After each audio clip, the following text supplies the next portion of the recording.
A transmissão está começando. Todos os participantes estão no modo somente escuta. Bom dia, pessoal. Sejam todos bem-vindos ao evento sobre LGPD, Lei Geral de Proteção de Dados. Antes de darmos aí início, quanto ao áudio, está ok? Todos escutando bem? Sim. Ok. Ok, bom. Então, estaremos falando aí sobre a LGPD, Lei Geral de Proteção de Dados. Lei esta aí que está mudando, né, o conceito sobre a forma de coleta de dados e armazenamento de dados pessoais dentro das empresas. Eu vou passar todo esse lado conceitual, né, sobre a lei e na sequência teremos a apresentação, né, direcionada aí à linha RM, né, ligadas aí na parte do sistema e também a apresentação pelo Felipe, né? O Felipe ele é sobre educação empresarial, né? E vai estar ligado aí aos treinamentos que a TOTUS aí trabalha com os seus clientes, tá? Vamos lá. Bom, pessoal, meu nome é Leandro, né? Eu faço parte aí do time da consultoria tributária da TOTUS, né? Eu tenho mais de 9 anos de experiência aí na área fiscal e também na área de consultoria de implementação de software tributário. Bom, então, como já mencionei, né, sobre a LGPD, essa lei ela impõe, né, algumas obrigações para as empresas nas questões de dados pessoais, né, colocando como exemplo aí o RH, né, que mais coloca dados pessoais em seu sistema, né, e por conta também deste momento que estamos vivenciando, que ano conturbado, né, que está sendo este, né, devido a essa pandemia e também o governo ele vem, né, realizando aí diversas medidas e alterações, e aí que eu vou estar comentando com vocês deste cenário atualmente aí no final da apresentação. Então, começamos, pessoal, com a evolução da lei. Né? Vou atualizar todos aqui. Então, começamos então com a evolução da lei, né, que o Brasil ele já possui algumas leis que já garantem, né, essa questão de tratamento de dados pessoais, né, partindo lá desde 2010, né, o governo ele já vem com uma preocupação com o uso destes dados pessoais. Pessoal, eu estou passando os slides aqui. Vocês estão conseguindo ver o slide quanto à evolução da lei normalmente, né? Ok. Maravilha, então. Então, partindo lá desde 2010, conforme eu mencionei, o Brasil ele já vem, né, trabalhando e tendo essa preocupação com o uso desses dados pessoais, né, e através de uma consulta pública foi efetuado um anteprojeto, né, que após 2 anos este projeto virou lei, né, esse projeto ele fala sobre a questão de uso de dados e ele traz outras providências, mas não sendo muito claro em suas posições. Isso lá em 2012. Em 2013 foi criado um novo projeto, né, com o avanço do uso da internet, sendo apresentado como lei em 2014. Né, em 2014, o projeto que virou lei, sendo a 12965, ela sendo conhecida aí como Marco Civil da Internet, em que ele trouxe a questão do compartilhamento de dados dentro da internet, da forma que estamos apresentando, né, expondo os nossos dados dentro da internet. Então, o Brasil já possui algumas questões de utilização de dados. Né? Então, se analisarmos o Código de Defesa do Consumidor, vamos encontrar algumas questões sobre o compartilhamento, porém não temos um padrão em que as empresas podem se utilizar. Né? Então, esse movimento ele vem desde 2010, porém com leis dispersas, né? Leis que foram formas dispersas, né? E analisando outros países, os mesmos também tinham a mesma preocupação. E em 2018, a União Europeia ela criou a GDPR, né? Regulamento Geral de Proteção de Dados da União Europeia, sendo uma lei referência, né, e que foi levado o mesmo conceito para outros países. E aqui no Brasil também não foi diferente, né? Então, em 2018 foi criado a LGPD, né, assim como lá, com a necessidade de termos uma regulamentação, um padrão da forma que as empresas manipulam os dados pessoais, principalmente aquelas que são utilizadas via internet, tá?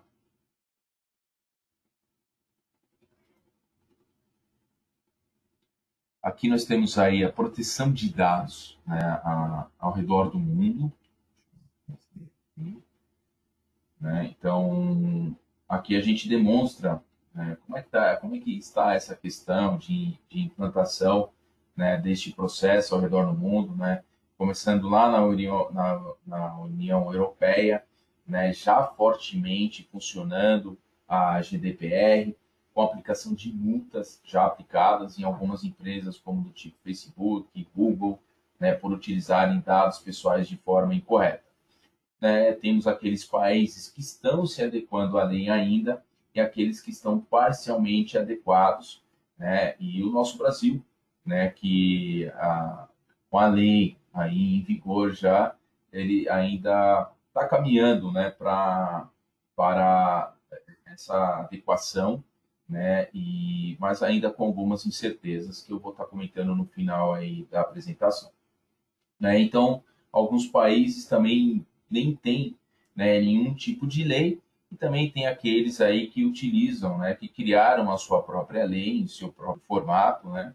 E, e nós temos aí essa proteção de dados aí ao redor do mundo, tá? Aqui, opa, deixa eu voltar. Então, pessoal, assim, a Lei Geral de Proteção de Dados, ela tem como objetivo regulamentar a forma como as empresas realizam essa coleta, né, e a forma como utilizam esses dados pessoais, né? Então, um ponto importante é que na hora das empresas coletarem estes dados, deve ser passado com clareza o motivo da coleta, se realmente é preciso, né, se realmente é preciso aquele dado, né, e se aquele dado não está sendo coletado de forma desnecessária, né, gerando assim um excesso de dados, né? Podemos colocar aí como exemplo uma farmácia, né? Ao realizarmos uma compra de algum medicamento, é solicitado o nosso CPF para cadastro e por que do meu CPF, né? Então a lei garante que neste tipo de situação deve ser informado com clareza sobre o que será feito com os meus dados, com os nossos dados, os dados pessoais, tá? No próximo, a gente tem aqui o que a LGPD vai tratar, né? A LGPD ela vai tratar, ela é direcionada, né, para a pessoa física, né? E ela vem tratar tanto a pessoa identificada como a pessoa identificável, né? Então, o exemplo de uma pessoa identificada é o meu nome, e através do meu nome você sabe quem eu sou, né? E já na questão do identificável, pode ser um endereço de e-mail, telefone, né? Porque através destes dados você chega até a minha pessoa, tá? Estado civil, dados bancários. Então, assim, além em seu artigo 5º, né, menciona alguns pontos em que ela estará tratando que é capaz de identificar de alguma forma isolada ou identificar uma pessoa de forma conjunta. Então, ela coloca alguns exemplos como nome, e-mail, RG, CPF, endereço, dados de localização, né? Então, através destes dados compartilhados, temos a possibilidade de chegar até uma pessoa.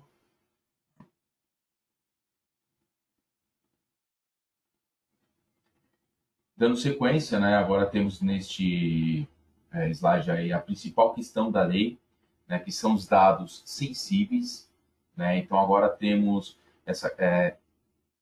uma das preocupações aí perante a LGPD, né, sendo ela a mais importante, porque são dados que acabam revelando uma característica de uma determinada pessoa, religião, dados bancários, sexo, orientação sexual, posição política, origem racial, né, filiação sindical Então, são dados que podem expor uma pessoa e sendo desta forma tratado como dados sensíveis. Né? Hoje sabemos que tipo de religião, posição política acaba criando um certo desconforto para as pessoas, né? E se realmente há necessidade de coletar esses dados. Né? E se tiver que coletar esses dados, de fato, né, precisa ter uma questão de proteção sobre estas informações.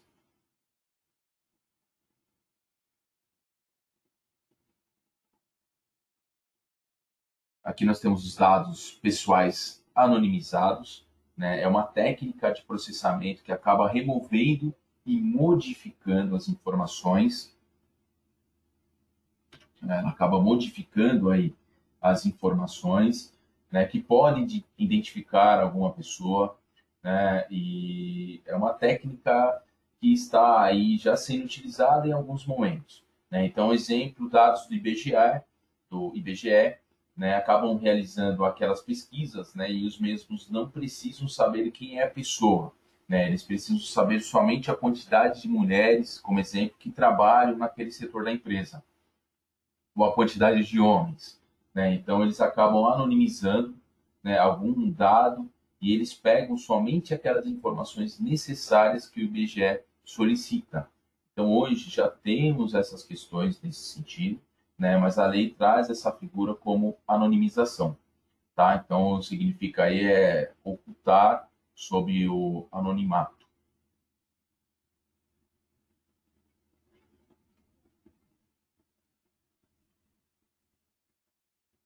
Aqui nós temos tratamento de dados. Então, para todo dado pessoal coletado, deverá ser realizado um tratamento neles, né? A lei menciona que não é simplesmente pegar os dados e deixar ali, deve-se dar um tratamento adequado ao dado, né? Ter em si uma base segura. Aqui nós começamos aí com as principais hipóteses de processamento, né? Aqui colocamos de início quatro aí. Começamos aí com o primeiro, sendo ele o consentimento expresso, né? O consentimento expresso, então, com a entrada da lei, né, será necessário o consentimento expresso do titular. Então, tudo o titular deverá assinar, seja virtualmente ou no papel, o titular tem que ficar ciente da coleta de dados dele e em que ele deverá autorizar aquilo também, tá? Como também temos a execução de contrato, né, como exemplo, compra de carros, casas, teremos um contrato com os dados pessoais e que, nestes casos, é necessário ter esses dados. E a lei vai permitir a coleta de dados, né? Assim também como temos o cumprimento de dever legal ou regulatório. Se encaixa praticamente nas obrigações que a empresa tem junto com o governo, como exemplo, entrega do e-social, né, na admissão de um funcionário, na DIF, em que todas essas questões são necessárias à coleta de dados pessoais, né, e assim necessárias na entrega de alguma obrigação, né, cuja lei permite a coleta dos dados, tá? E aí nós temos também a defesa dos direitos, né, a defesa de direitos, em que não temos como entregar uma ação, né, sem termos os dados pessoais. E assim a lei também permite que nesses casos permite a coleta de dados aí nesses casos, tá? Dando sequência às principais hipóteses de processamento, né? Mais quatro aqui. Nós temos aí a proteção à vida ou à saúde, né? Então, nesse caso aí, ele se encaixa perfeitamente no plano de saúde, né? E seguro de vida, sendo uma questão de tratamento de dados sensíveis e que tratam sobre tipo sanguíneo, raça, né? Em que a lei assegura que pode ser coletados esses dados pessoais por não termos como deixar de coletar esses dados, né? São de fato essenciais, pois são totalmente essenciais nesse processo, né? Temos aí a tela da saúde, né? Conforme eu falei, entra na questão também da saúde, sendo assegurada a coleta dos dados por lei, né? Temos a questão do interesse legítimo do controlador, tem empresas que precisam dos dados pessoais devido ao seu segmento, né? E cabe a elas assegurar perante a lei que precisa daqueles dados, tipo de empresas que trabalham com índice, e cabe a elas se resguardar das condições que a lei impõe. E por último aí temos a proteção ao crédito, né? Não temos como abrir uma coleta no banco ou ter um cartão de crédito em que eles tenham os nossos dados pessoais. E a lei ela traz essa questão que pode sim obter os dados pessoais com este propósito. Tá? Então, todas essas questões apresentadas, pessoal, são questões primordiais, né? E cabem ser analisadas e propor essa questão do tratamento de dados, verificar a sua finalidade, né? Possuir amparo para a sua utilização, né? Sempre alinhado com o jurídico, olhar sempre o artigo 7º da lei, em que ela menciona que qualquer operação de tratamento de dados que não esteja enquadrado nessas questões, a empresa pode sofrer multas, sendo essas multas altíssimas.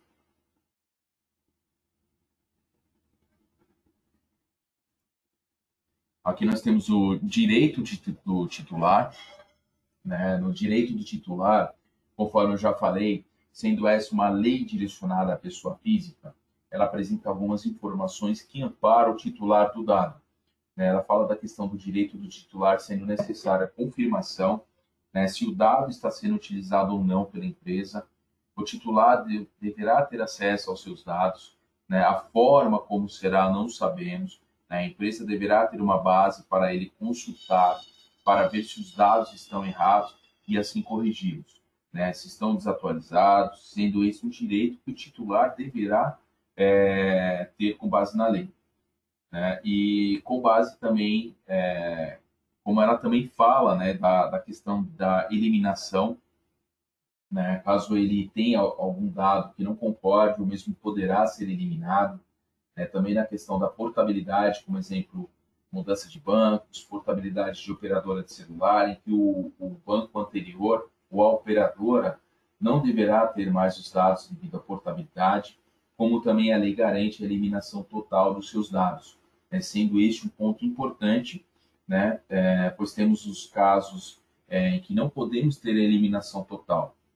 Sempre colocamos aí como exemplo o departamento do RH, né? Por utilizarem bastante os dados pessoais. Então, podemos criar um caso de um funcionário que trabalhou durante anos na empresa, né, e o mesmo foi demitido. E ele pediu a eliminação dos dados pessoais dele. Né? Eu quero eliminar os meus dados pessoais. E por termos obrigações, não é permitido que seja feita a eliminação, né? Não sendo possível sua eliminação aí durante um período por volta de 30 anos aí, mais ou menos aí, por termos ações trabalhistas também, né, sendo necessário um respaldo jurídico e as empresas devem ficar atentas aí do que elas podem ou não fazer. Eu volto a colocar, sempre alinhado com o jurídico, né, porque não é só simplesmente eliminar um dado. Né, você tem obrigações, você tem lei social, você tem essas questões judiciais, né, em que vale totalmente um ponto importantíssimo de atenção. Tá? E outro exemplo aí que já coloco que é possível, né, no momento de um processo seletivo, né, dentro da empresa, em que temos 5 concorrentes para aquela vaga, e destes 5, uma foi aprovada e as demais solicitam, né, que os dados sejam excluídos. Neste caso, sim, é possível que a empresa possa realizar tal ação. Tá? Porque as demais elas não tiveram um vínculo com a empresa. Né? Dando sequência aos direitos do titular, então a empresa realizou algum tipo de compartilhamento, né? Que vai aparecer os dados pessoais. A empresa precisa deixar clara essa informação. Vou compartilhar os dados pessoais, pessoal. Precisa deixar claro essa informação ao titular. Né? Exemplo, empresas prestadoras de serviço. Elas mandam o seu funcionário trabalhar em uma outra empresa. Porém, para ele entrar naquela empresa, ele precisa ser informado que os dados pessoais deles que está sendo fornecido, né? Que está tendo esse compartilhamento. Então, ele precisa estar ciente disso, né? E a gente coloca como exemplo essa situação de compartilhamento. Então, volto a frisar, compartilhamento dos dados do titular, ele precisa estar ciente, tá? Informações sobre o não consentimento, ou seja, a opção de não autorizar o tratamento e as consequências da negativa. Temos também a questão sobre a revogação, né, é aquele direito em que o titular dá para você utilizar os dados dele, né, porém depois de um certo momento ele não quer mais, quer que sejam utilizados os dados, quer que os dados dele não sejam revogados, né? Ele vai e executa a sua revogação, tem esse direito também, tá? Então, e o titular, ele sempre, o titular ele vai poder executar reclamações junto ao controlador, né, figura esta que ficará dentro da empresa, como também para a ANPD, Agência Nacional de Proteção de Dados, né? Então, o titular terá esse canal para realizar as devidas reclamações por utilizarem dados pessoais dele de forma desnecessária. Ou também pode fazer uma oposição, né, caso discorde de um tratamento feito em seu consentimento e o considere irregular. Bom, dando sequência, pessoal, para termos todo esse controle dentro da empresa, será necessário termos figuras, ou seja, algumas pessoas que realizam esses serviços, né, por ser um procedimento novo, por ter novas questões, por ter um determinado controle. A lei menciona algumas figuras, né, sendo profissionais específicos. Então, temos a figura do controlador, né, é necessário ser um profissional que vai tomar algumas decisões sobre o tratamento do dado, né, mapear todo o processo da empresa, sendo esta a função do controlador. Né, a figura do operador, né, responsável por aplicar toda aquela decisão sobre o tratamento de dado que a empresa terá, né, a partir da lei, né, e a figura do encarregado, sendo encontrado também na GDPR, né, chamado como de PO, né, figura esta que é um intermediário entre o controlador e o titular do dado e a Agência Nacional de Proteção de Dados, a ANPD, né, sendo instituída aí pelo governo. Então, o papel do encarregado é fazer toda essa comunicação entre as partes. Tá? Próximo aqui.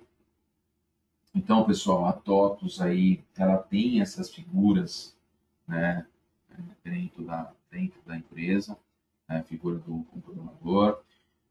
As empresas também têm que ficar atentas a essa situação, dessas figuras dentro da empresa, né? Então, aqui, cada usuário ela terá a sua responsabilidade, né, tanto sobre a legislação como as práticas de proteção de dados, né? Desde que essa lei veio, temos bastante cursos voltados, bastante material que a gente encontra sobre o que a lei fala, né, essa questão da lei em si, né? Então essas figuras elas precisam conhecer um pouquinho, né, porque elas vão ser o começo, né, elas serão o começo, vão acompanhar desde o início toda a separação de documentos sobre todo o mapeamento, né, dos dados dentro da empresa.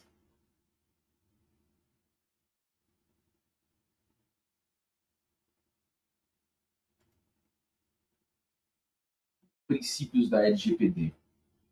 Então, aqui temos 10 princípios que são mencionados perante a lei, né, sendo estes ligados totalmente ao titular do dado, ou seja, a pessoa física.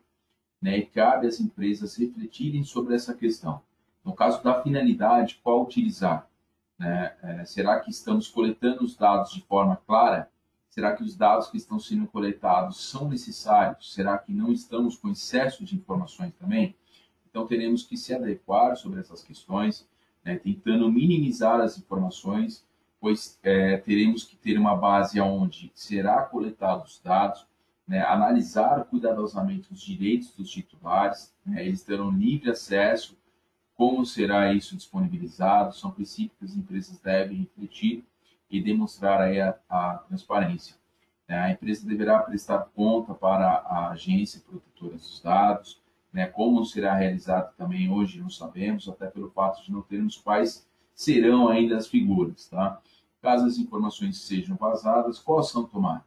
E os cuidados nos dados sensíveis. Então, assim, é uma série de princípios da LGPD em que a empresa tem que se preocupar até com as informações também, né, principalmente com as informações de vazamento de informação, de imediato já qual ação tomar, né, e os cuidados aí nos dados sensíveis, como eu falei lá no começo, são dados que o nome por si só já fala e que deve ter uma base bem segura para que a empresa trabalhe com essas informações, para que não haja o vazamento, tá? Falando aqui da NPD, né, falando um pouquinho aí sobre a Agência Regulamentadora de Proteção de Dados, e junto com a lei, ela trouxe essa questão sobre essa agência, né, que até o momento ela não foi nomeada.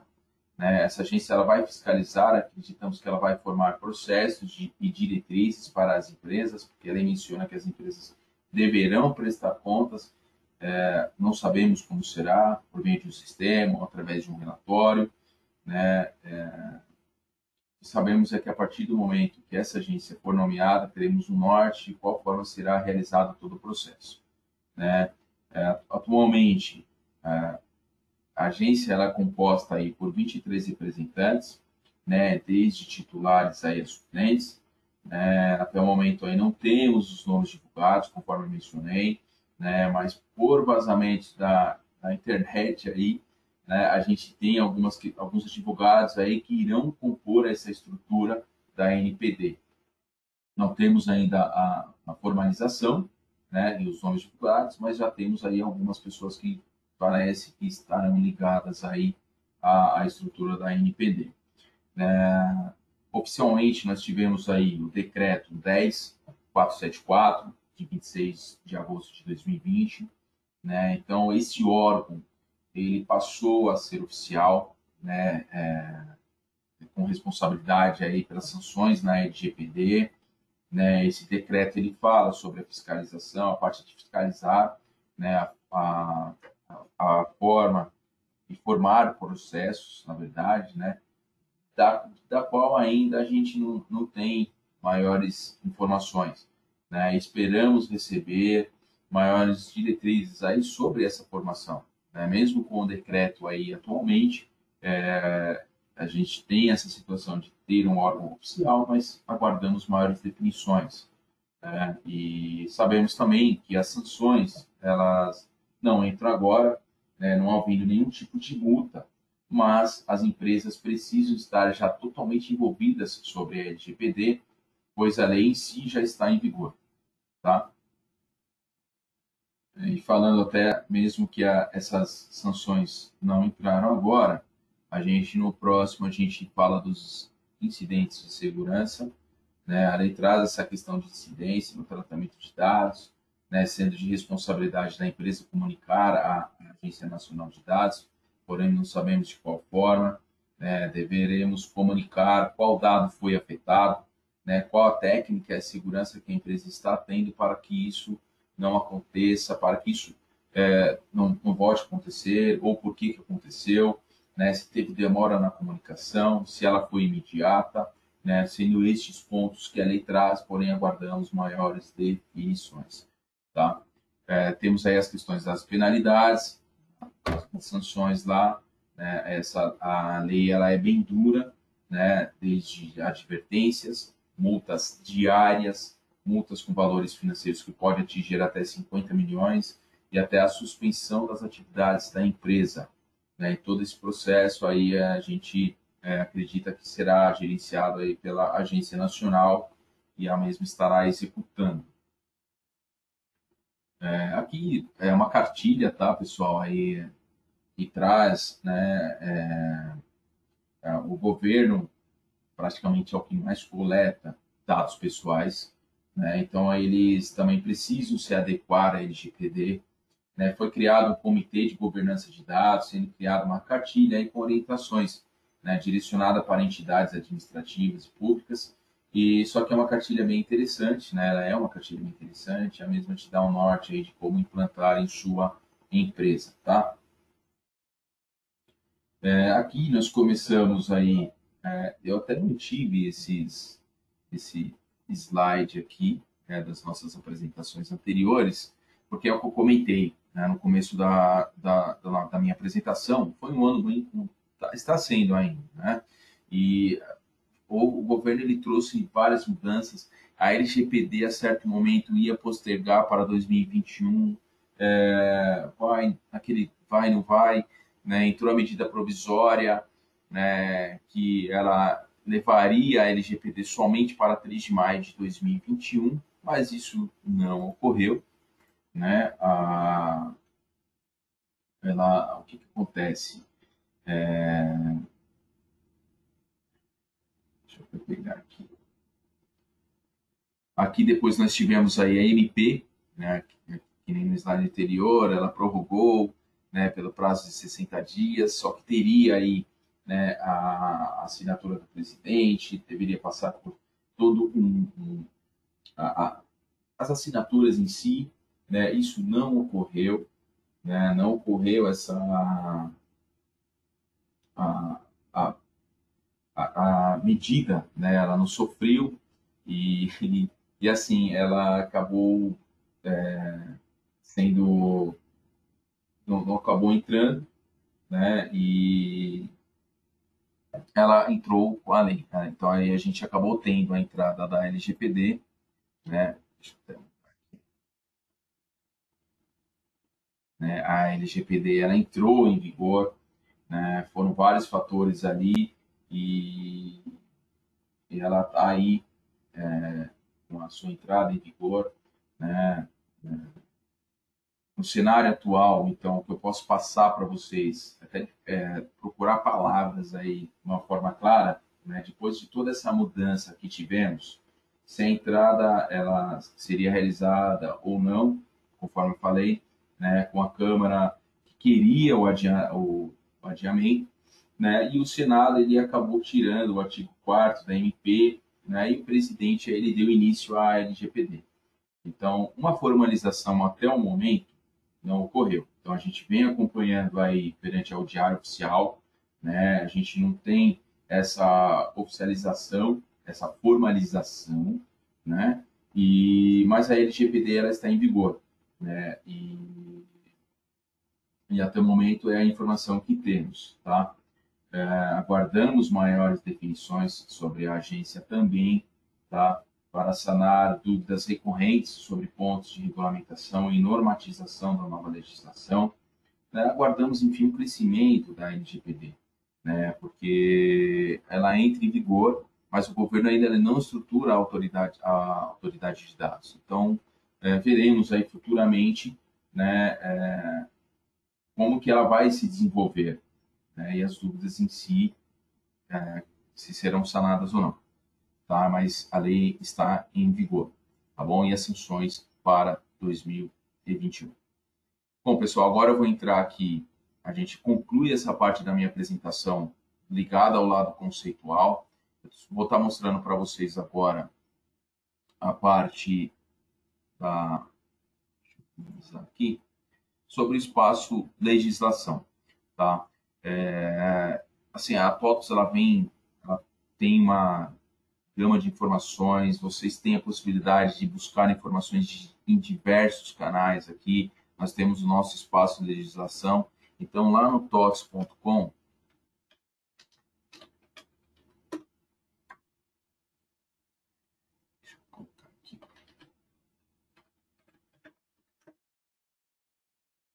nós temos lá no campo Sou Cliente, tem lá o espaço legislação.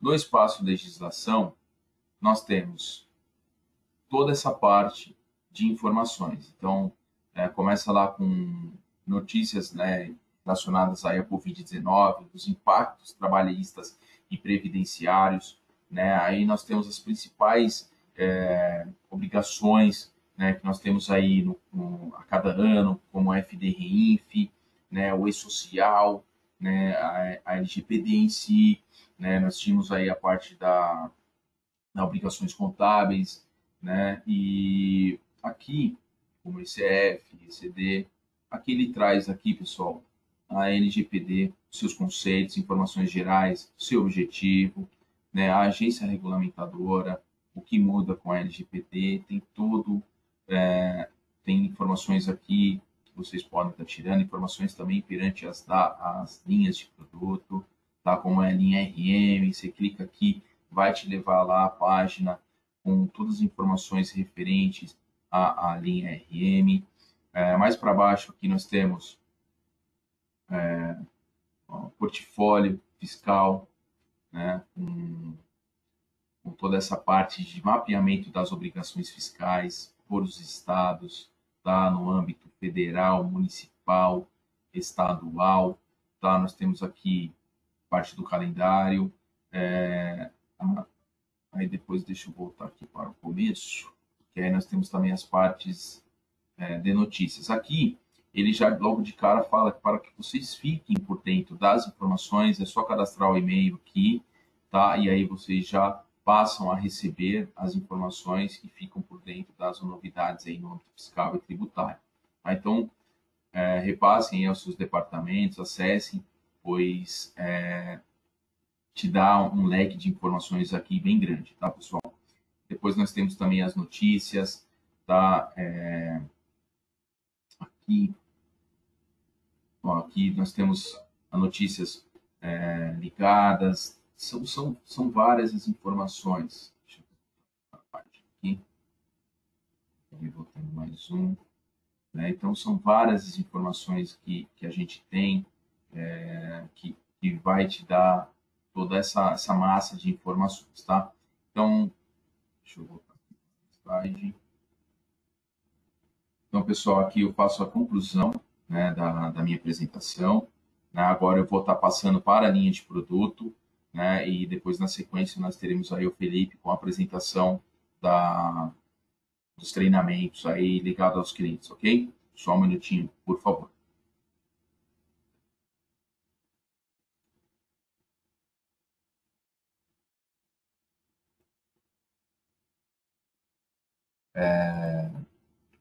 Manassés, posso tornar você como apresentador? Vai ser o Dom. Ah, tá legal. Vai ser o Donaldson. Beleza.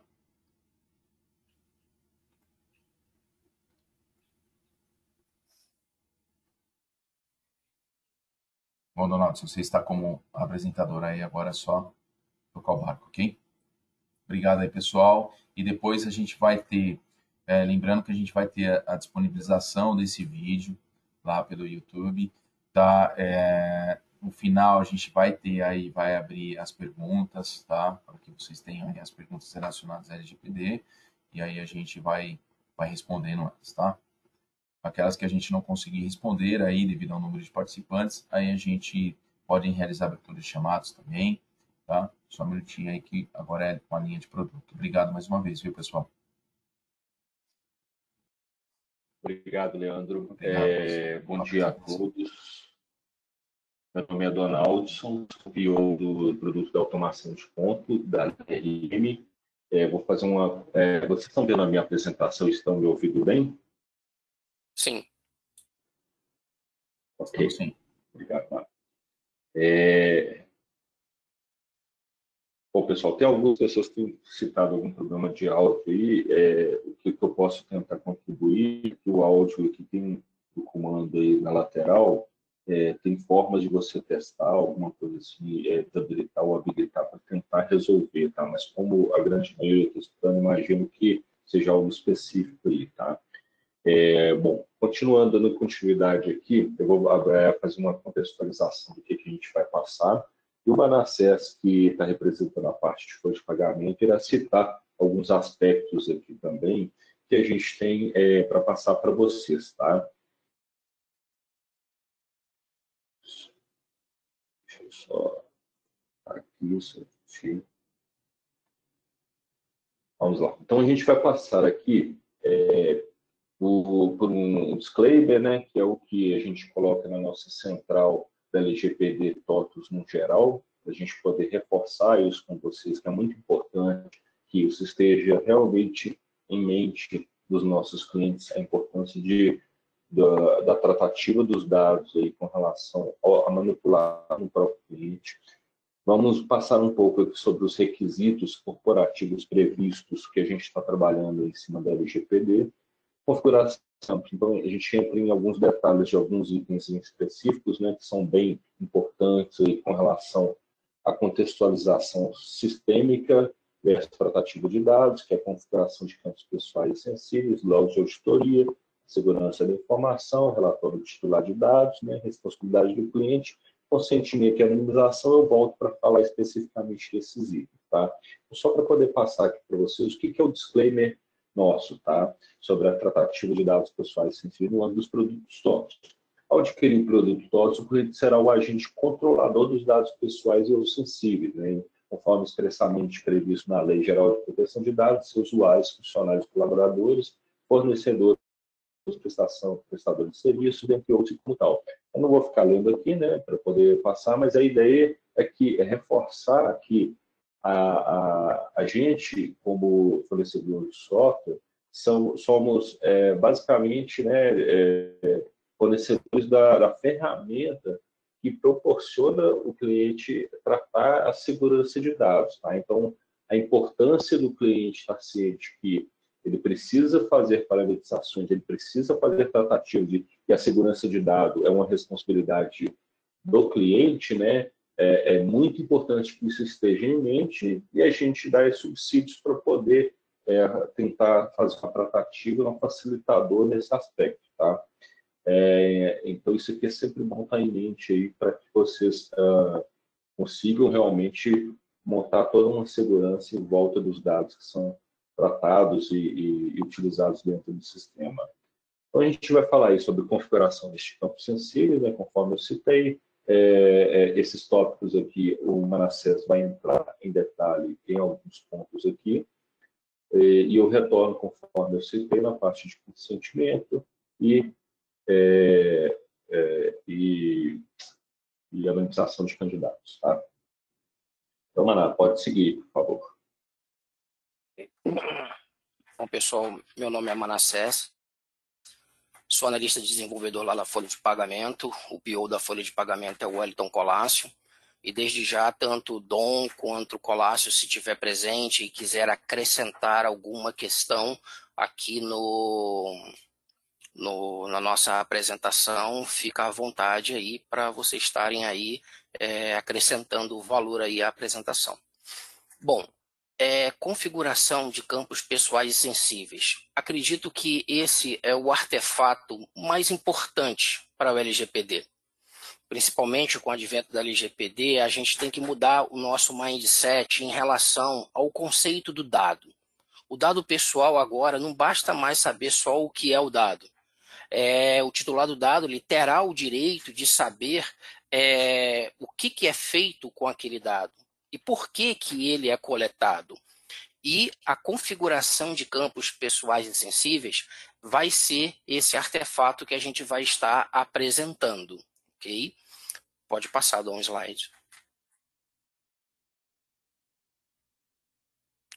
Bom, como que a gente chegou, né, até um script em que vocês já devem talvez até terem observado no cadastro de campos pessoais e sensíveis que a gente montou. Nós fizemos um trabalho de mapeamento do dado em cada produto da nossa linha, tanto de RH quanto back-office, e uma série de análise foram feitos. Basicamente, nós analisamos cada persona. A primeira coisa que nós fizemos foi identificar essas personas dentro de cada produto. Identificar o que, por exemplo, a folha de pagamento produz, no caso, funcionário. O que ela consome? Autônomo externo? Mas vem de um outro produto nosso. Então, a gente foi fazendo primeiro o mapeamento das personas. Funcionário, autônomo externo, tomador de serviço e uma série de outros personas que a gente identificou no RH. E então, analisamos agora o que essas personas têm de dado pessoal identificado. Assim como, né, o colega falou antes em relação aos dados pessoais, eles podem ser pessoais identificado e identificáveis. O identificado, frisando aqui, é aquele dado que, sem sombra de dúvida, você chega até a pessoa. É um CPF, um nome completo, um RG. Ele não precisa de um contexto para poder chegar até aquela pessoa. Então, nós fizemos um mapeamento de todos esses dados. E os sensíveis também, porque eles não deixam muita margem de dúvida. A lei já estabelece ali a questão de religião, a questão de sindicalizado, a questão de doença. Então, isso é bem fácil de identificar. Esses dados, então, foram mapeados e foram, então, criado um script para que a nossa GCAD, a nossa engenharia, exportasse para poder alimentar o nosso dicionário de dados, que foi ampliado com os novos campos exigidos para a LGPD. A engenharia, então, gera esse script dentro do nosso atualizador e é importado.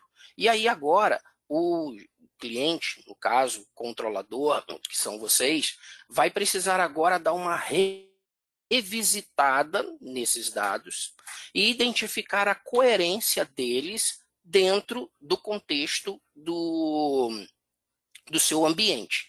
Por quê? Porque há também a questão do dado pessoal identificável. E esse dado pessoal identificável, ele se baseia muito no contexto do cliente. Por exemplo, você faz um gráfico de média salarial. E aí você faz esse gráfico de média salarial por sexo. E dentro da sua empresa, do seu setor, só tem uma mulher. Então já se consegue identificar aquela pessoa pelo contexto. Veja que é identificável porque um conjunto de dados relacionados pode se chegar até a pessoa. E isso não tem como um produtor de software, um RP, identificar. Isso vai ser de contexto a contexto, de controlador a controlador. Pode avançar, Dom.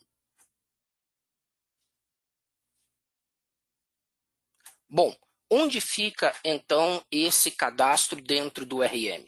Fica lá na parte de serviços de globais, segurança, configuração da proteção de dados. Pode avançar, Dom. Dentro dele, você já vai ter um filtro padrão normal de CRUD aqui do RM, onde se tem um filtro.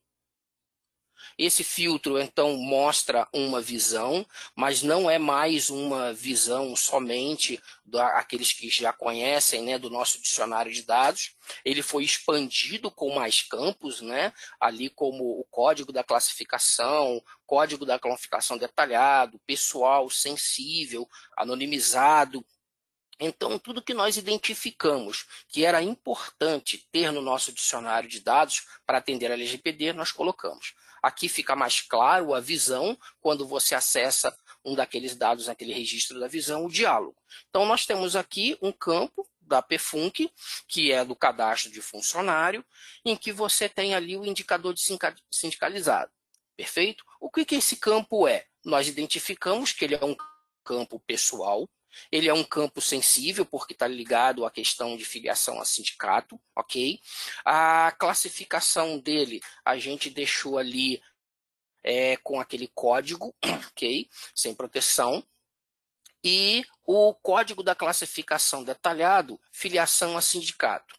Quando você abre esses CRUDs aí, esses lookups, você vai identificar diversas outras opções que vão poder ser selecionadas de acordo com a análise aí que forem feitas.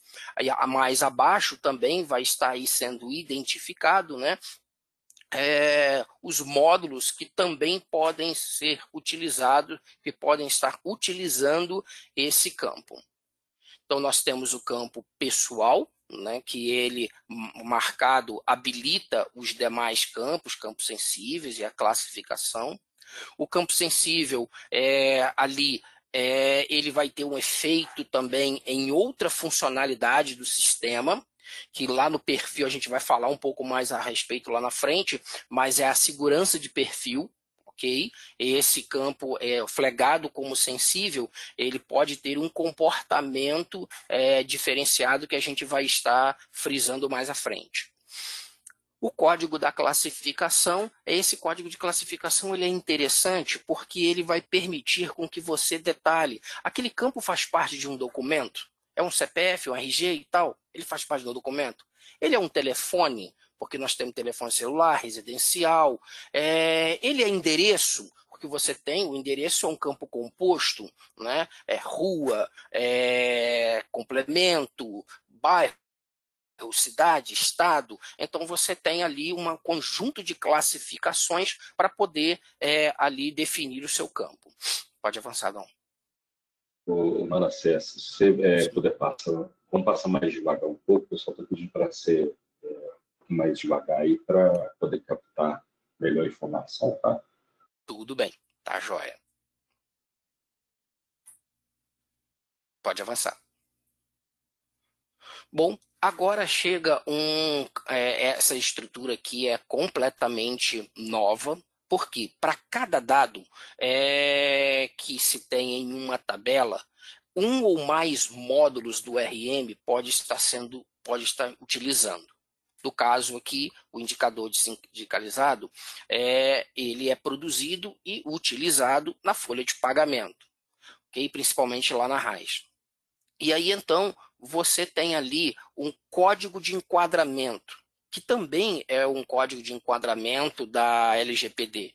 No caso, seria obrigação legal, exigência contratual e uma série de outras questões.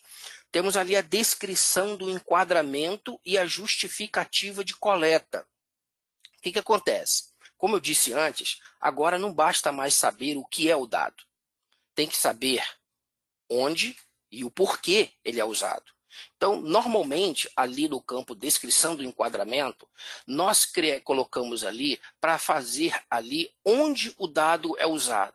Você colocou como obrigação legal, mas é obrigação legal por quê? Onde? Então, olha, na RAIS, ali principalmente. Outros campos serão utilizados em demonstrativos legais, no CAGED, no CEFIP e assim por diante, né? Isso falando só de folha de pagamento, mas a gente tem o PPP, a gente tem aqueles registros de ponto que são também enviados para o governo, o próprio E-Social com um monte de informações pessoais. E agora, por que você pegou esse campo? Qual que é a justificativa? Qual que é a motivação? Bom, ali é um campo para atender a legislação trabalhista e a gestão em folha de pagamento. Esse foi um dizer que a gente entendeu que seria o correto. Lembrando que este cadastro está completamente aberto para o controlador, no caso, vocês clientes, fazerem as devidas alterações, né, de acordo ali com o que o jurídico da sua empresa entender. Pode avançar, Dom.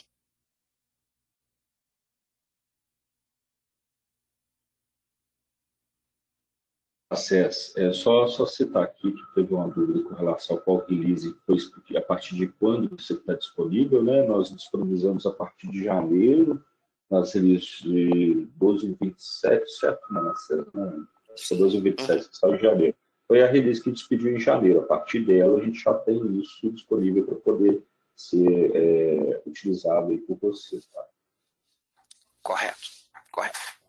O log de auditoria é uma funcionalidade que já existia dentro do RP do RM, ok? Só que ele foi ampliado para que todo e qualquer processo, data server, que a gente saiba que contém ali um dado pessoal, esse dado possa ser, esse acesso a essa informação possa ser registrado. Okay? Então, a lei ela garante, né, ali no artigo 49 e 42, em que, havendo qualquer tipo de vazamento, qualquer tipo de ação na justiça, como que você chega e fala e aprova quem chegou a visualizar aquele campo em qual período? Então, esse log de auditoria, ele registra o acesso a todas as telas, todos os processos, todos os relatórios, todos os demonstrativos de governo, ali, quem acessou e quando acessou. A gente vai ver mais detalhes para frente. Pode avançar, Dom. Bom, onde que fica, né, o nosso log de auditoria? Ele está ali nos serviços de globais, administração, configuração, log de auditoria, ok? E na parte de configuração, você ativa o log. Você marca ele que, olha, eu vou trabalhar com log de auditoria. Então, ele precisa estar configurado e ativado. Pode avançar, Dom.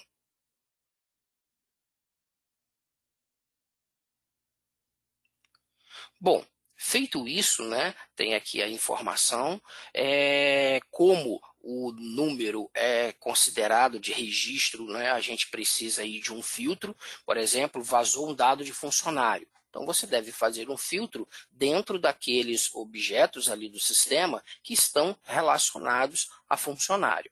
E, de repente, também de acordo com um determinado período. Pode avançar.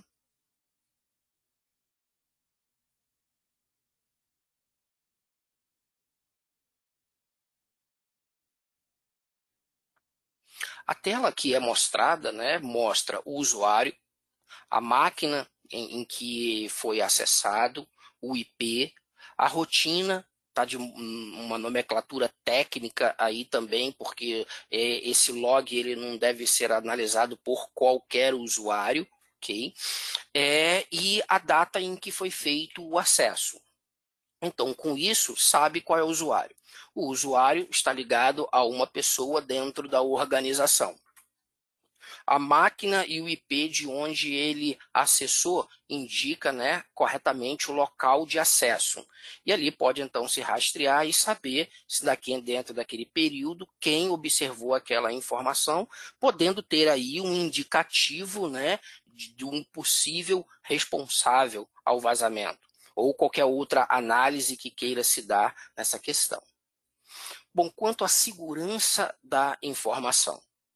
Devido à LGPD ter agora um rigor muito elevado, principalmente com sanções, multas e advertências, o controle, principalmente de dados sensíveis, precisa ter um rigor cada vez maior. Então, para que a gente tivesse aí uma facilidade atrelado ao cadastro de campos protegidos, aos campos que você marcou como sensível, e também ali, já fazendo uso de uma outra funcionalidade existente, que é o perfil de segurança, foi criado, então, mais uma funcionalidade para auxiliar aí nessas restrições de acesso. Pode avançar, Dom. Aqui é uma tela em que todos, né, que administradores aí que fazem uso de criar usuário, dar permissões, conhecem muito bem, que é ali em globais, né, na parte de perfil. Então você pode avançar, Dom.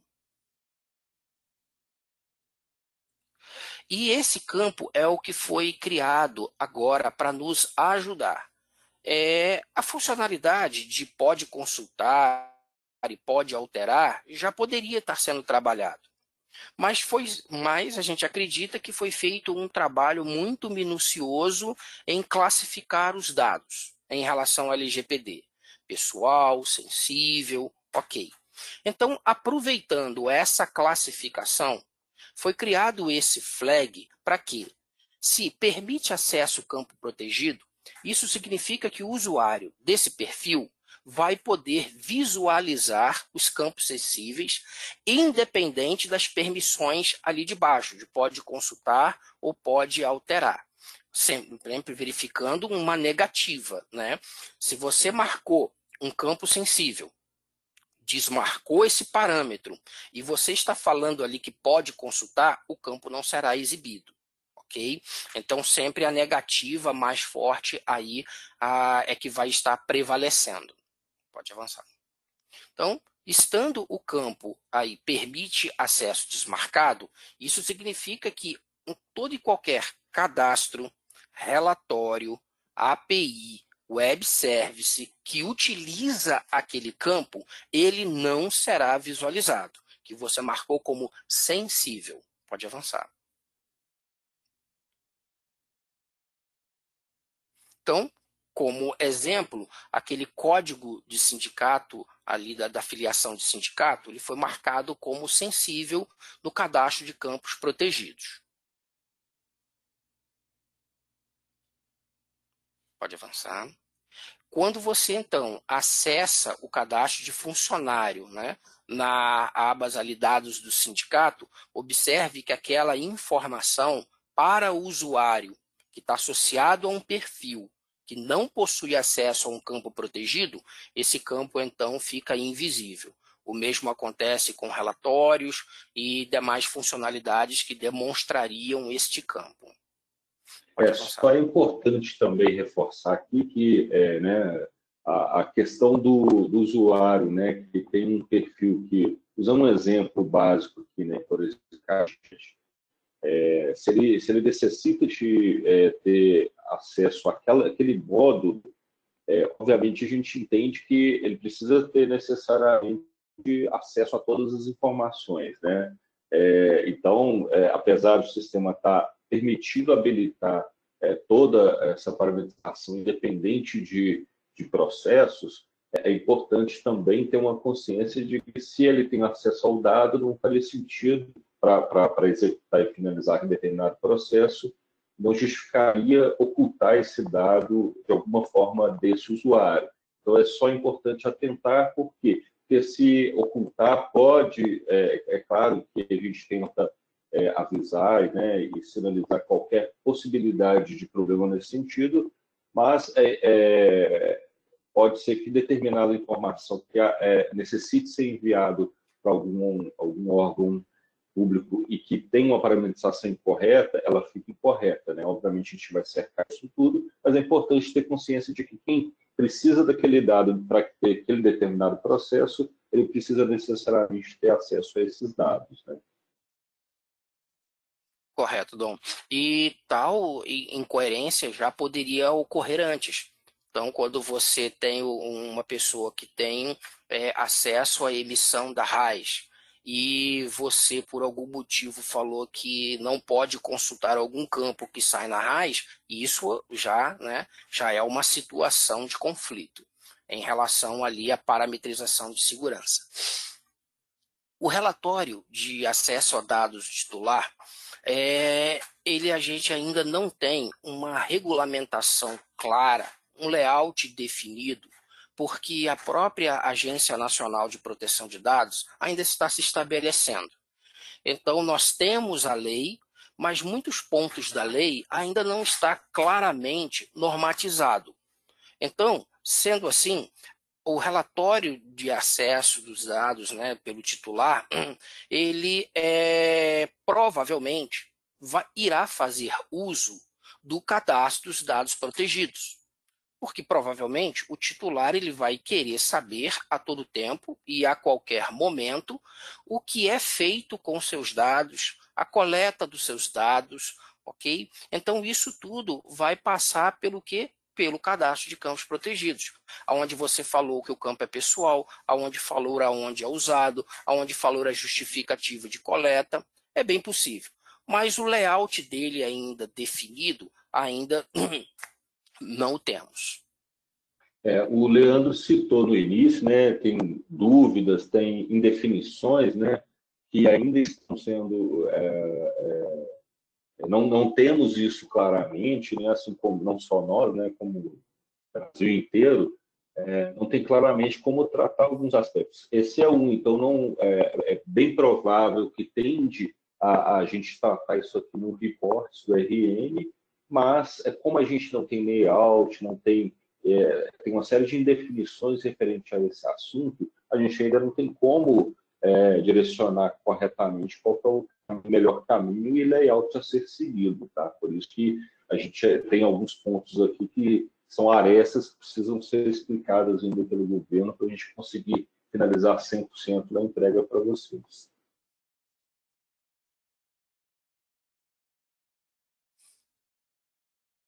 Perfeito. Então, permite acesso, né? Como aí está sendo falado, né? A gente ainda não tem aí todas as definições para poder montar aí este relatório.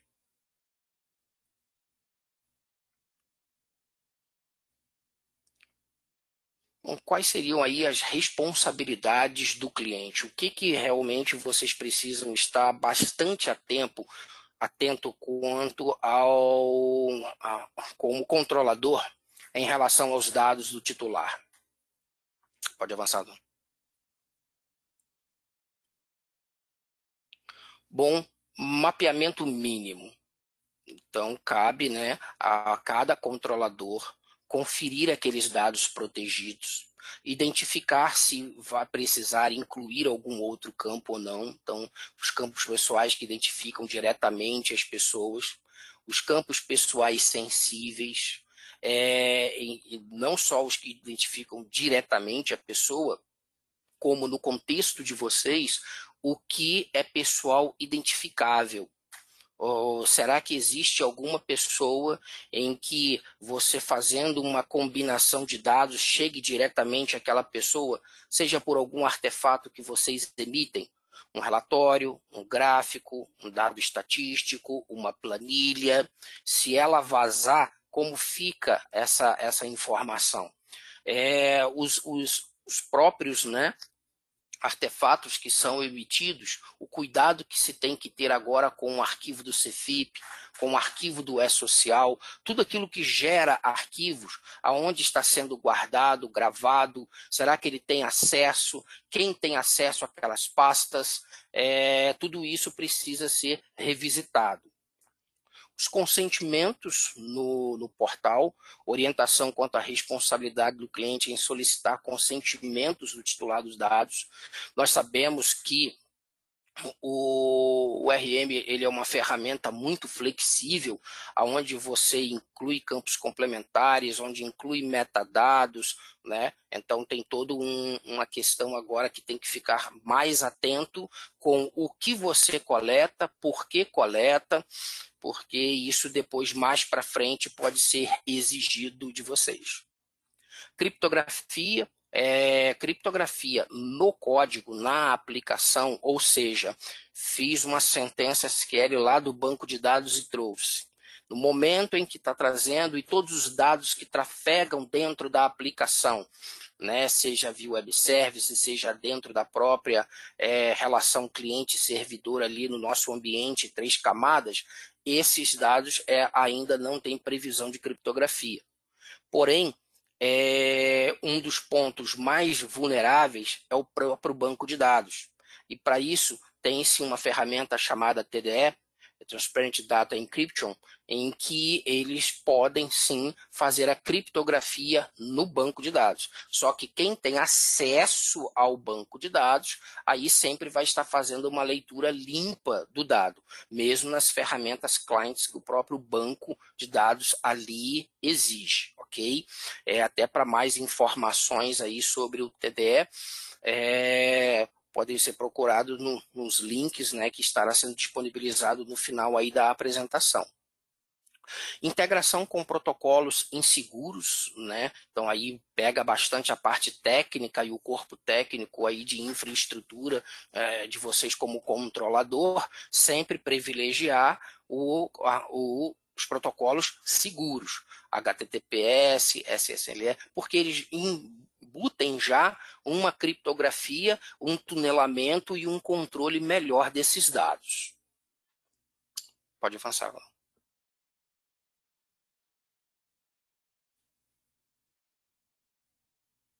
Você finalizou sua parte, não é isso? Sim, Dom, agora é contigo. Tá bom, obrigado.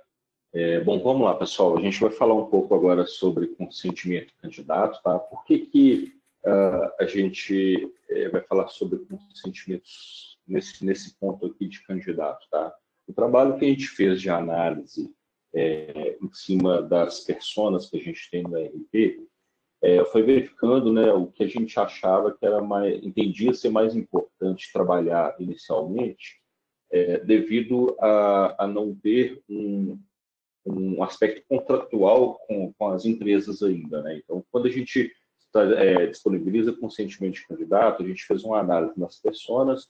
O funcionário, por exemplo, a gente entende que, a priori, as empresas devem tratar isso via contrato, tá? Ou seja, na medida que vai admitir o funcionário, ela já faça ali no seu contrato de trabalho um consentimento para a utilização dos seus dados, assim como um adendo contratual para aqueles que já estão vigentes, né? No sentido de que são necessários os dados para a empresa nas questões legais, e aqueles procedimentos adicionais que ela utiliza, né? Pode utilizar, talvez, aí a empresa usa a data de nascimento, com o nome dele, para identificar de alguma forma os aniversariantes do mês. Então, isso tudo a empresa tem que ter uma preocupação de colocar, e tem coisas muito específicas, né?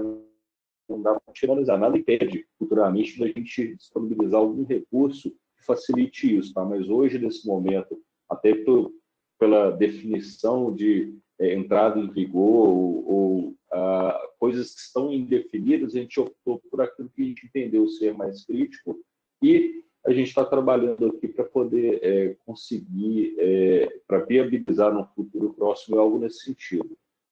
O app Meu RH, por exemplo, ele trata só funcionário, ele não vai ter nada relativo a consentimento nesse momento, tá? Voltando, nada impede da gente, em outro momento, disponibilizar esse recurso para vocês, mas nesse momento a importância do candidato é maior pelo fato dele não ter nenhum vínculo direto com a empresa ainda. Então, por isso que a gente está disponibilizando o consentimento nesse momento de candidato, tá?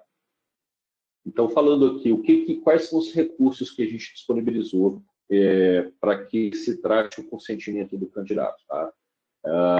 Tem uma parametrização que é feita lá na parametrização de gestão de pessoas, no item específico de LGPD, onde passa a habilitar a utilização do consentimento para banco de talentos. Uma empresa que vai utilizar desse recurso, ela tem que marcar esse parâmetro para que o portal comece a verificar essa questão do consentimento para que o candidato consiga avançar aí no seu cadastramento de currículo. Tá?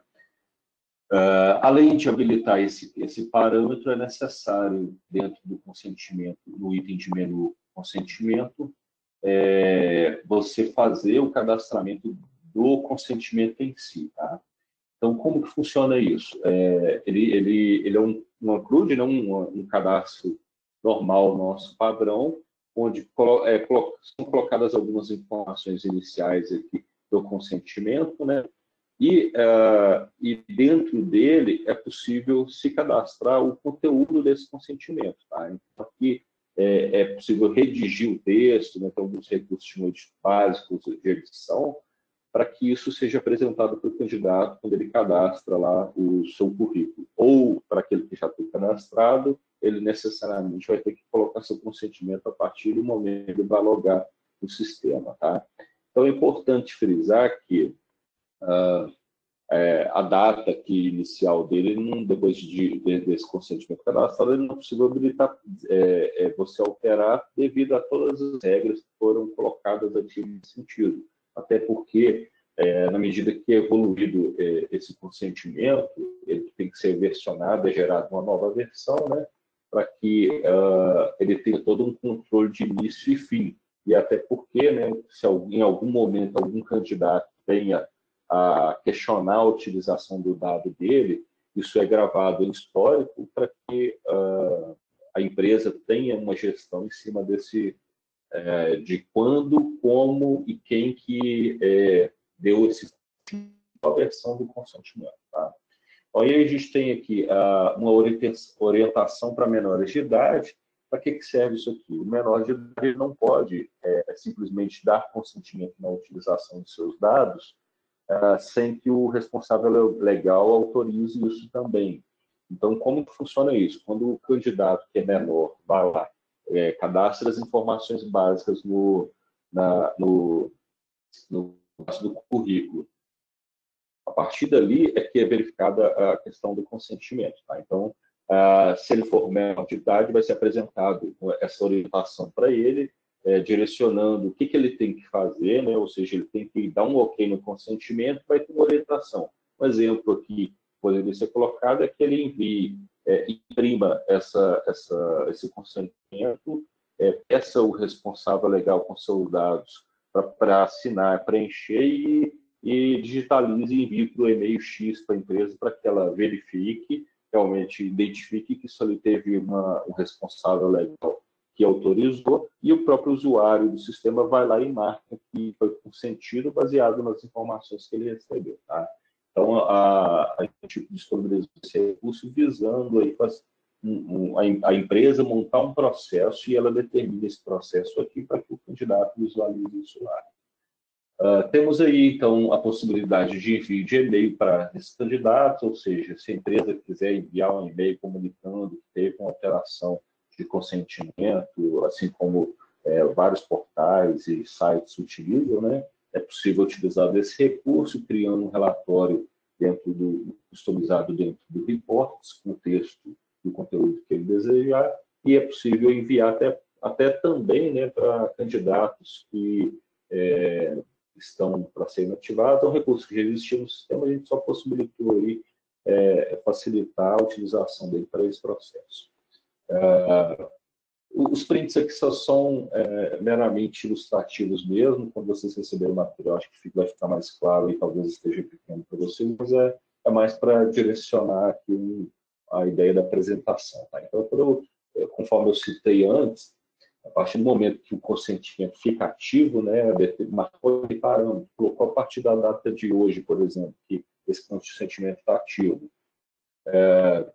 e ele vai ser apresentado no banco de talentos, ele vai ser apresentado dessa forma. Então, o candidato cadastrou, ou ele já tem cadastrado um currículo e habilitou agora um consentimento, a partir do momento que ele logar, vai apresentar esse consentimento para ele, ele vai ler, ele vai concordar ou discordar, e caso ele venha discordar, vai ser apresentada uma mensagem para ele informando que ele vai ser excluído, possivelmente será excluído dos processos seletivos pelo fato de não estar consentindo a utilização do dado dele.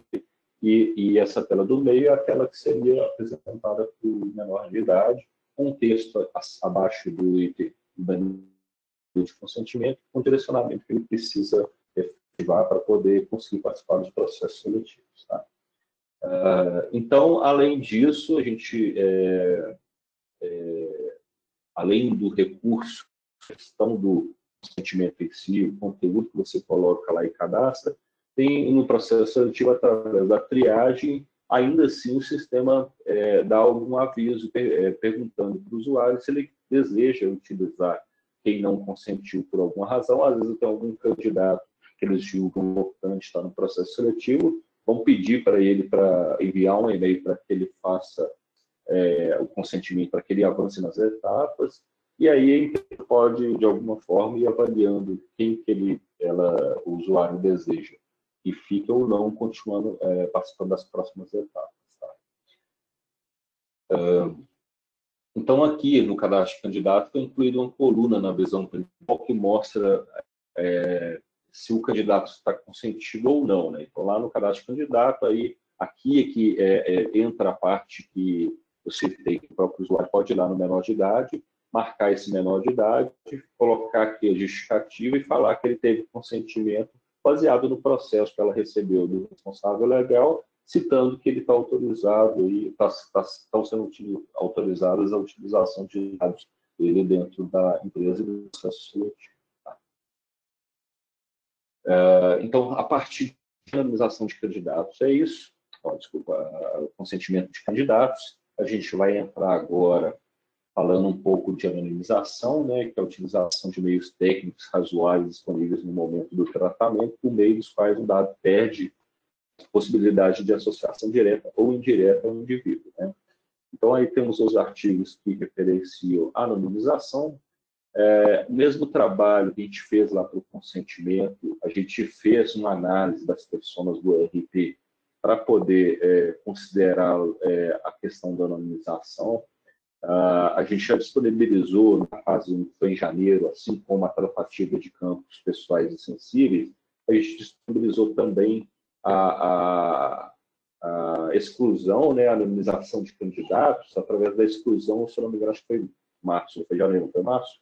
Enfim, foi no primeiro semestre que a gente disponibilizou esse recurso. Então, quem tem portal de banco de talentos ou teve em algum momento e tem lá uma série de cadastros de candidatos ainda, candidatos solicitados na anonimização, é possível fazer através da exclusão.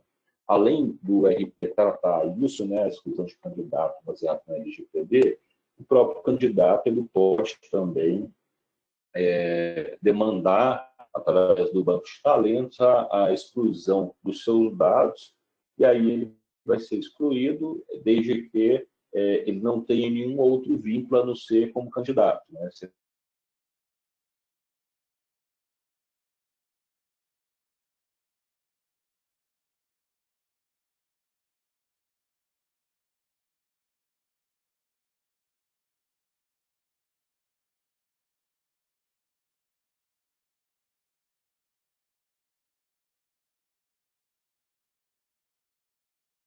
Pessoal, o áudio tá... Parou o áudio. Tá todo mundo me escutando? Voltou? Sim, a você estou. O Dom é que Então, parou a apresentação dele. Parou, Donaldson. Acho que o pessoal já vem reportando já que está tendo algumas falhas aí de comunicação. Aí você poderia só voltar essa parte da anonimização aí, por favor, se você, ou o Manassés, se você puder seguir, que eu acho que a internet do Donaldson está falhando. Queda, por favor. Deixa eu aguardar aqui a resposta dele. Só um minutinho, tá, pessoal?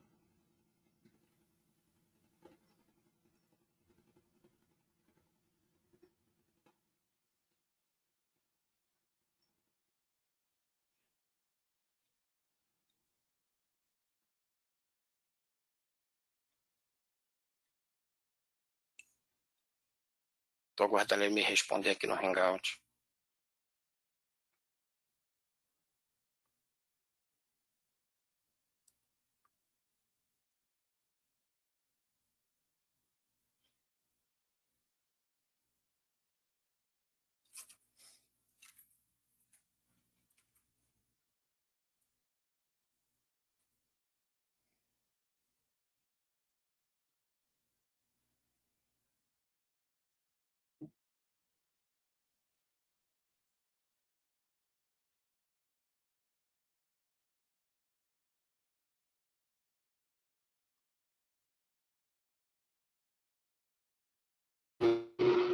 Oi, me ouve? Opa, voltou aí, Dom? Voltou. Da César, até onde vocês escutaram? 2 slides para trás, desse que você está apresentando. Bom, então de anonimização é necessário repetir, certo? Isso, pessoal, tá todo mundo escutando aí Seria o interessante para manter uma linha de raciocínio. Tá bom. Donaldson. Ok, Leandro? Ah, ok, tá todo mundo comentando que voltou aqui. Então, beleza, segue aí. Tá bom. E aí depois, logo em seguida, a gente já tem a apresentação do Felipe também, e aí a gente já dá uma analisada nas perguntas aí dos participantes, tá? Tá bom. Valeu. Ok. Então eu vou tentar contextualizar um pouco mais simples, ser mais simples, para não comprometermos o tempo, tá, pessoal? Então, falando da anonimização, a gente fez um trabalho aqui em cima de anonimização, analisando as pessoas. O candidato, a gente já disponibilizou isso aí no primeiro trimestre desse ano, para quem utiliza o banco de talentos. Até para quem não utiliza, se em algum momento utilizou e tem uma massa de dados de candidato, e algum candidato eventualmente solicitou a exclusão do dado dele, a anonimização, através da exclusão do candidato é feita a anonimização dos dados dele. Tá? Então, é disponibilizada a exclusão do candidato. Através do portal de banco de talentos, o próprio candidato também pode solicitar essa anonimização, solicitar a exclusão do seu dado, informar para ele que não participará mais de processo seletivo, e caso ele tenha alguma associação com alguma outra entidade ou outra persona que necessariamente ele precisa continuar com os dados lá, por exemplo, se ele for um aluno, um professor de uma entidade de ensino, ao mesmo tempo ele foi candidato, como candidato ele não consegue solicitar essa exclusão devido às questões legais de ser professor, de ser aluno, para manter a integridade dos dados, conforme eu citei. Tá? Então, a fase 1 a gente disponibilizou a exclusão de candidatos, e a fase 2 é onde a gente está trabalhando para ter todas essas pessoas aqui disponibilizadas, a possibilidade de anonimização deles. Tá? Isso a gente ainda está trabalhando para poder ter da melhor forma. Sabemos que da importância disso, e as questões legais que são tratadas nesse aspecto, e por isso que a gente tem que olhar isso com muita atenção. Não dá para simplesmente disponibilizar um recurso de exclusão de funcionário para que depois, lá na frente, a empresa tenha alguma questão legal, o cara precisa ainda tratar e o sistema simplesmente excluir esse funcionário. Então, a gente tem uma certa preocupação nesse aspecto, assim como qualquer outro que venha a ter alguma questão legal aqui que futuramente possa impactar para a empresa. Então, por isso que a gente ainda está trabalhando, a gente pretende trabalhar uma documentação para que direcione algumas coisas referente à organização de funcionário e os demais, obviamente, a gente vai ter isso também com o tempo. Mas a gente ainda está trabalhando com isso, visando ter isso de uma melhor forma, cause o menor impacto possível, tanto para sistematicamente falando, quanto legalmente falando. É um tema muito delicado que a gente simplesmente não pode disponibilizar uma exclusão ou uma anonimização e isso impactar em alguma questão legal para as empresas. Tá? Então é isso, sim, a questão do funcionário, se alguém tiver alguma demanda e que necessariamente a gente até acredita que não vai ter isso, né, mas pode ocorrer, né, visto que uma questão legal, o tempo de guarda das informações, a gente tem até buscado trabalhar com uma informação mais detalhada, mais fácil até para o próprio cliente, apesar da questão legal também ser uma preocupação que o cliente tem que ter, né? Ou seja, não adianta o funcionário ter talvez 35 anos de guarda de dados e o aluno precisar ter 100, se a gente não tiver um olhar muito crítico em cima de todo o aspecto do ERP, então a própria empresa precisa também ter essa preocupação até para não comprometer alguma informação que será importante futuramente para nós. E o que a gente disponibilizou, conforme eu citei, foi a organização do candidato no primeiro trimestre, que no próprio portal de Novos de Talento ele pode solicitar a exclusão do seu cadastro. Através dessa exclusão vai ser informado para ele que ele não vai permitir mais ele participar de processos seletivos, caso ele não tenha nenhuma restrição de exclusão de dados.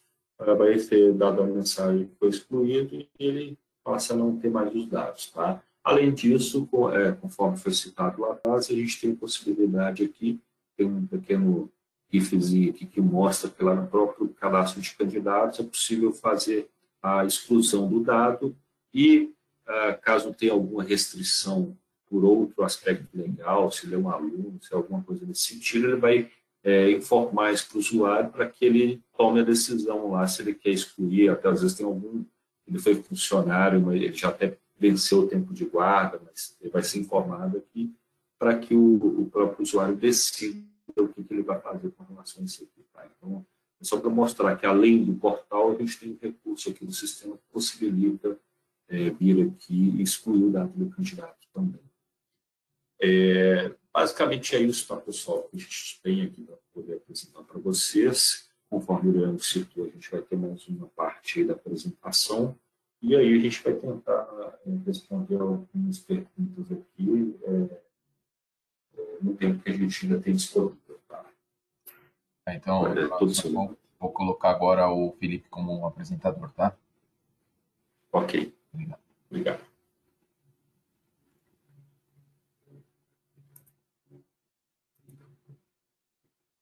Felipe, você já está como apresentador, aí é só passar para o pessoal aí, tá ok?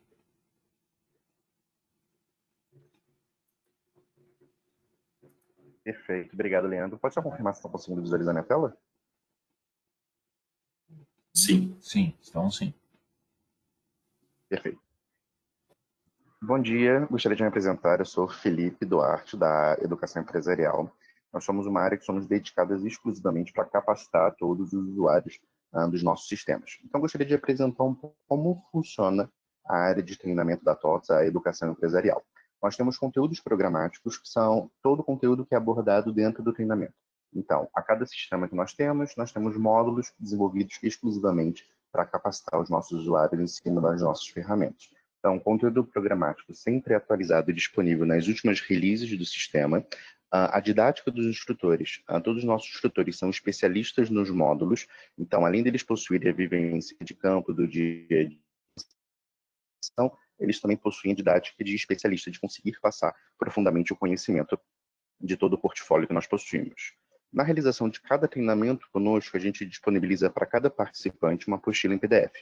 Nessa apostila, o usuário consegue realizar o passo a passo junto com o instrutor, que todos os nossos treinamentos são virtuais ao vivo, e essa apostila fica com o usuário. Ao final do módulo, ele consegue consultar essa apostila caso ele tenha alguma dúvida, ou caso ele tenha esquecido como gera alguma rotina, ele consegue verificar pontualmente dentro da apostila, no qual tem um passo a passo detalhado com um print de tela. E as modalidades de treinamento que nós possuímos? Nós possuímos a modalidade virtual ao vivo e a modalidade presencial. A modalidade presencial a gente está retomando gradativamente e a modalidade presencial virtual ao vivo continua disponível para todos os módulos. E gostaria de apresentar um pouco como funciona a nossa área, como vocês conseguem verificar quais treinamentos nós temos disponíveis. Nós temos um site específico para a área de treinamentos, que é treinamentos.totos.com, no qual vocês conseguem verificar todos os cursos que nós temos.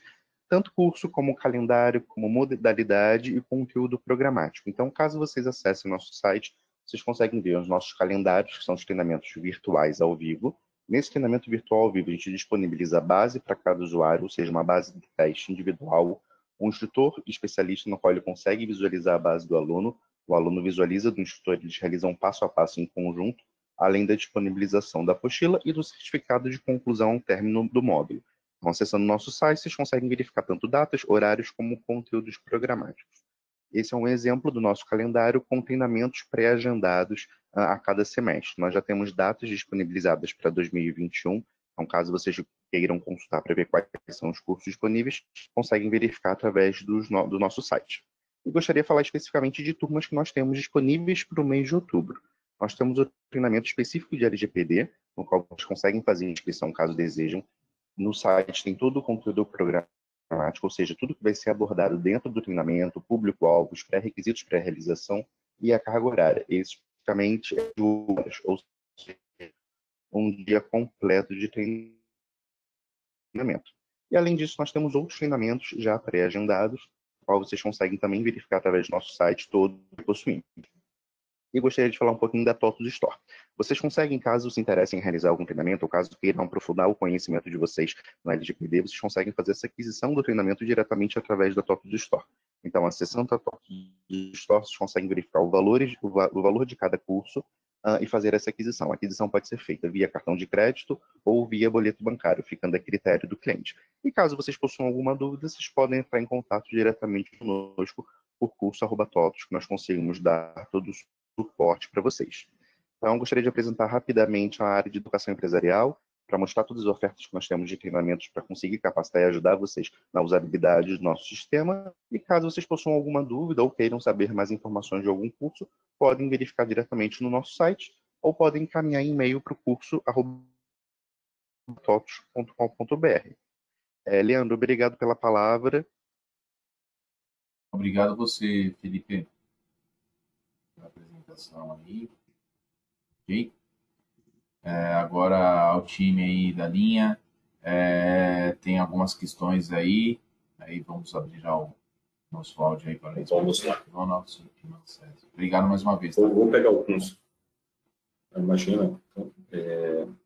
Bom, pessoal, vi aqui a primeira pergunta do Wagner Gomes, né, os dados dos funcionários compartilhados com bancos, plano de saúde, plano do prológio, seguro de vida, etc., precisam ser previamente autorizados pelos titulares de dados. Sugerimos que sim, tá? Até porque tramitam alguns dados aí pessoais ou sensíveis, e vale ressaltar que, né, a empresa, pelo fato dela a gente mandar alguma definição mínima de dado sensível, é importante ela revisar essa classificação, até porque pode ter algum dado que no contexto de negócio dela é um dado que é sensível na visão do cliente, no nosso não é, então por isso que não dá, a gente não pode generalizar a questão da parametrização de dados, e então é muito importante que o consentimento, né, que passa para o funcionário, ele contemple todo o processo que é executado, até talvez o direcionamento aí de utilização do dado, até para questões de fornecedora de software, talvez seja um ponto até importante aí por conta da disponibilização de dados para que a empresa, nós, por exemplo, como TOTUS, às vezes precisamos de uma simulação de dados, né? Então, até isso talvez seja importante contemplar aí no consentimento, tá? Então, quanto melhor e mais completo você faz um direcionamento de consentimento para o usuário, para que você esteja respaldado legalmente, é o ideal, tá?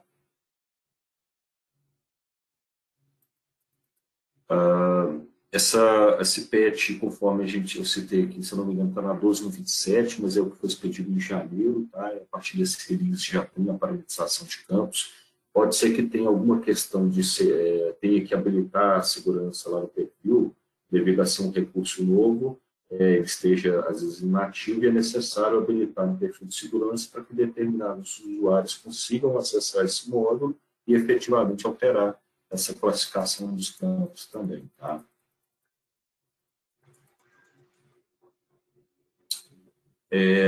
No log, o Marcos Nascimento, ou Manassés, você sabe, me parece que o print que tem lá não fala de data e hora, fala de data, né? Acho que o questionamento do Marcos foi nesse sentido lá no log. Você sabe informar se isso é algo realmente que traga toda essa informação, ou a gente coleta isso e depois...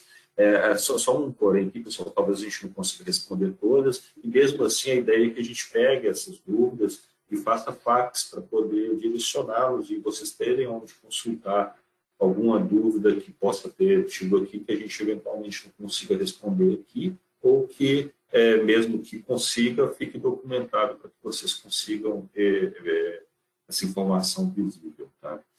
Você sabe, Manassés, se tem? Donaldson, lá no log mostra sim a data e hora. Me lembro exatamente do slide que foi mostrado, mas mostra o usuário, a máquina, o IP, o módulo server que serviu as informações, né? E também data e hora em que esse acesso foi realizado.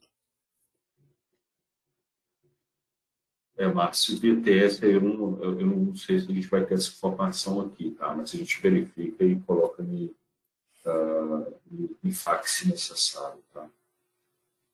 Para relatórios somente reportes via ferramenta SQL dentro do RM, será possível visualizar? Ariano, normalmente, assim, todo o aspecto de segurança, quando ele é tratado do contexto da nossa framework, né, da nossa lib, ele passa por essa tratativa de segurança, tá? Então, seja via sentença SQL dentro do RM, seja via relatórios, planilha, tudo ele verifica essa questão de segurança, tá? Então, se realmente se o perfil de segurança daquela pessoa não permite visualizar dados sensíveis, ele não vai conseguir visualizar de forma nenhuma dentro do RP. Obviamente, se ele tiver acesso ao banco de dados fora do sistema, a gente não tem como tratar. É por isso que é importante a empresa tratar essas questões de segurança de forma que não tenha aí vazamento de informação fora do contexto do RP.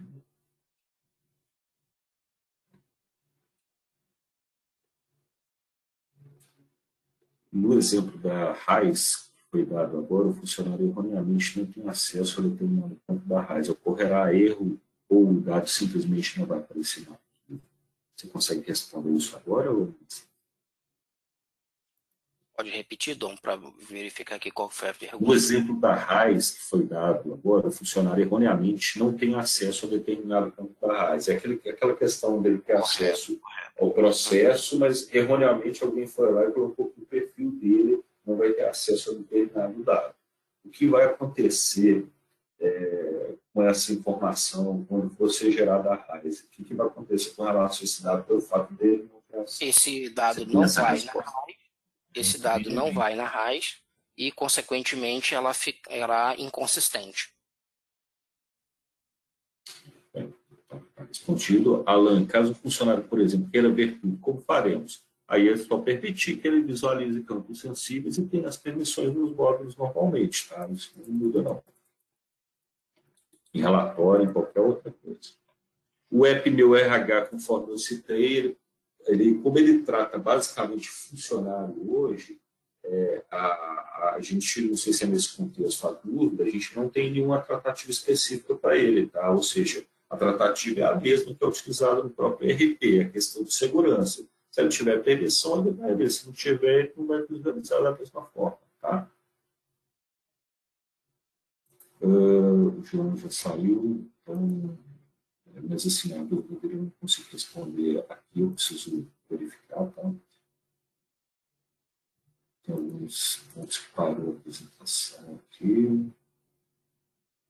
Tatiana, acredito que eu tenha respondido lá em cima a sua dúvida. Não sei se for com relação à anonimização de funcionários, como a gente está tratando isso agora, é bem provável que a gente entregue isso em breve, mas sim, eu não consigo te responder a data exata e versão não, tá? Se for a respeito das anonimizações. A parte de consentimento já está disponível a partir da 2029. Consentimento de candidatos para poder cadastrar, fazer toda a gestão dele lá. E os demais que eu citei já estavam no primeiro semestre, que é a exclusão de candidato e a parametrização de campos. Tá?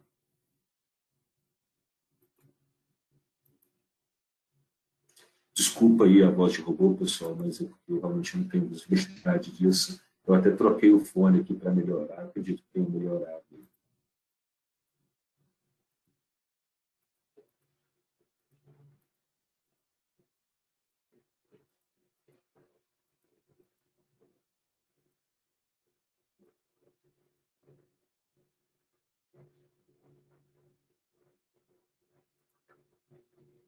O Donaldson e Manassés, tem uma pergunta aqui do Wilton.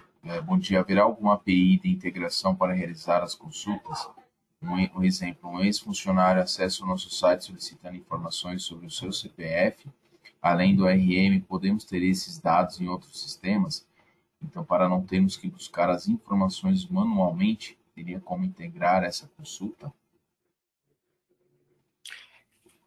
Olha, essa questão da API, ela está sendo cogitada. Na verdade, um módulo completo, né, de funcionalidades em relação a essas informações. Uma vez em que a gente já tem o cadastro dos dados, né, e você já tem a estrutura de consentimento, provavelmente a própria normatização do relatório dos dados de titular já poderia ser feito ou realizado através de uma API, através de um relatório, através de geração de um PDF em vídeo e-mail, ok? Então, como ainda não tem normatizado muito bem essas saídas dessas consultas, a gente ainda está aguardando este momento.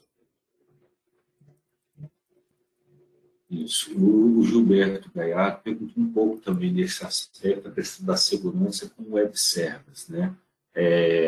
Bom, quando a gente parametriza o web server, me corrija se tecnicamente eu falar alguma coisa aqui,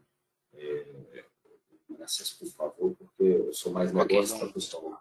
Mas entendo que a tratativa de seguranças de web servers, eles seguem da mesma forma, assim como no sistema, porque para consumir esse dado tem que passar um usuário e senha. Esse usuário e senha tem permissão para visualização de dados? Se tem, ele vai conseguir ter acesso à informação. Tá? Então, ao meu ver, não muda nada desde que o usuário seja utilizado tenha a sua tratativa de segurança colocada conforme a sua necessidade. Isso mesmo, Dom. Quando você define o camarada como um campo sensível, você fala que aquele perfil ligado àquele usuário não tem acesso a dados protegidos, o que vai acontecer é que esse dado ele não trafega no web service, ele é retirado do XML da resposta do web service.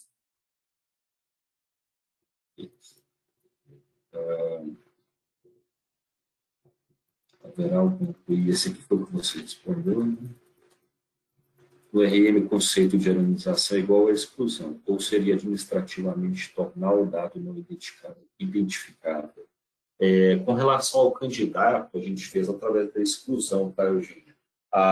De funcionário, a gente está trabalhando para que ela seja mascarada, certo? Você pode falar mais a respeito? Sim, há duas linhas de trabalho em andamento. Uma, que é a anonimização pelo mascaramento, exemplo, CPF, nome, salário. Então, se eu tenho o CPF e o nome mascarado, eu tenho o salário anonimizado, porque eu não consigo relacionar ele a quem, ok?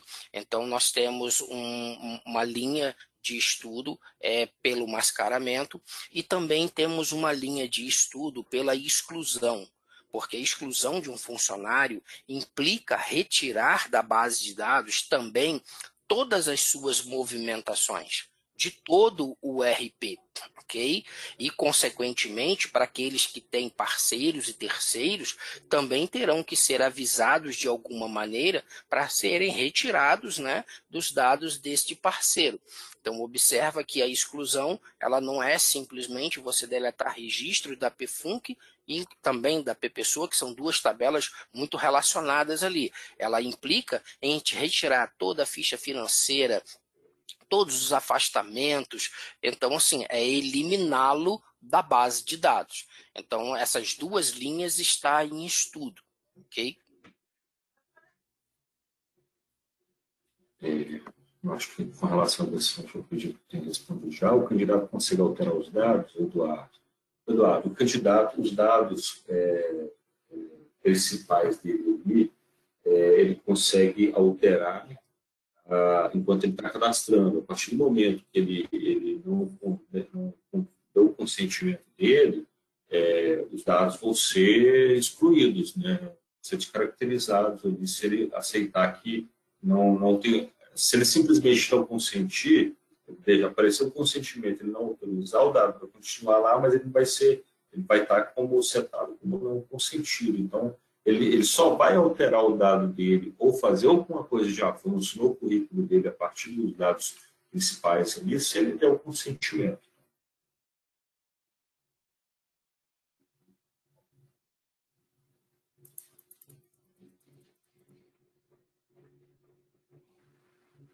A partir de consentimento de candidatos, Tatiana, se eu não me engano, foi na 1228, tá? Vou confirmar isso aqui, mas eu coloco no FAQ lá para vocês, para você ter essa informação mais assertiva aí, tá?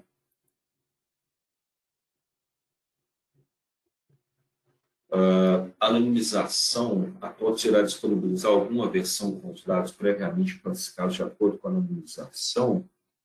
Olha, sim, tem alguns dados que a gente entende, sabe, né, que ele é pessoal, ele é sensível, ali, que a gente até soltou com a parametrização mínima nesse aspecto.